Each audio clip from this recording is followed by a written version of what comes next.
So broker friends, you may be experiencing some frustrations in light of all the structural changes happening to real estate, especially as concerns these lawsuits, the settlements, where the DOJ comes walking in and declaring their own things. So as a broker, what are you supposed to do and create a good office environment for whatever the future of real estate looks like?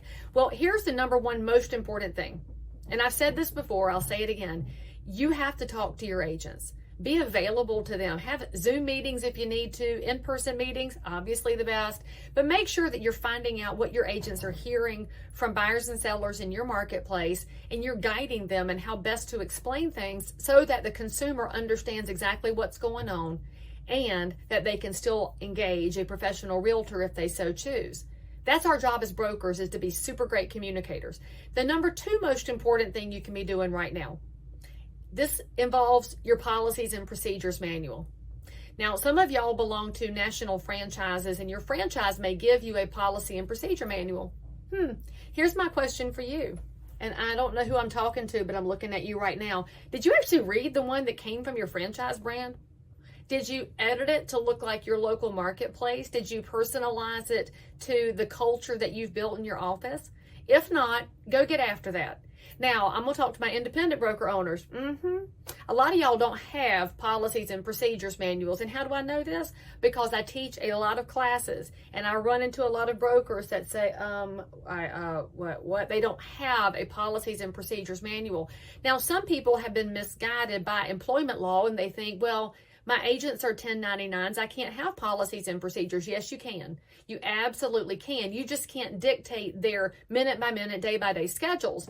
You can actually tell them that you have expectations on professional dress. You can tell them you have expectations on the way that they present things in public, and that you have expectations on their guidelines when it comes to abiding by the local restrictions, by the state regulatory body, the real estate commission, by the realtor code of ethics. If you're not a realtor broker, you probably have different level of expectations as well. But you can lay all those things out in your policy and procedure manual. For example, one of the things that I expect as a broker is that my agents will be professionally dressed in public when they are conducting professional real estate.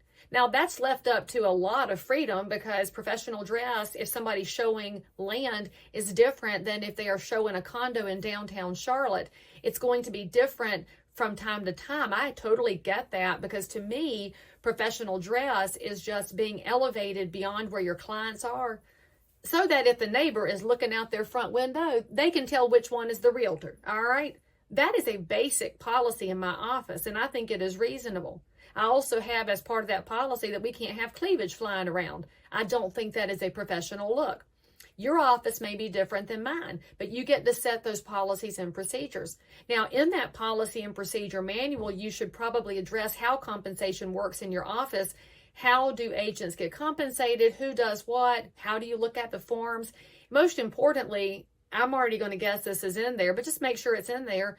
I'm sure that fees in your office are and have been negotiable. Just make sure that's in your policy and procedure manual. I know it's how you've been operating, because I deal with all kinds of things all over the place.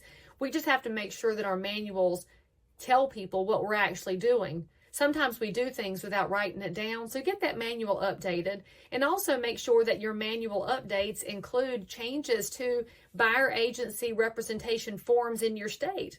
Prior to these lawsuit settlements, not every state had buyer representation paperwork. I'm lucky that North Carolina and South Carolina, my two states, already had everything baked in. We've been doing this for a long time. If you're a broker in another state, make sure that some part of your manual addresses what happens when state paperwork changes and how you address that in your files, to make sure the consumer is getting the most professional, most legal representation available, and that's coming from your office. Now, if you don't have a policy and procedure manual, I do have mine available to share as a framework, but just understand, when I share mine, it's a framework, not the one that you would absolutely live by, unless you decide to come work in Leigh Brown's office, in which case you would have mine in specific, because my market is different than your market. My culture is different than your culture. And frankly, I'm a teeny-tiny office. If you are a big, giant firm, you probably have a whole different administrative setup. So think about what you need, what you're providing, and how you can be the best possible example of excellence in real estate. That's what that policies and procedures manual should be driving home. If you have questions or you need me to answer something for you as a broker, hit me up in the comments below or send me a direct message. I'll help any way I can, because frankly, that's how we create a better real estate world, all of us working together.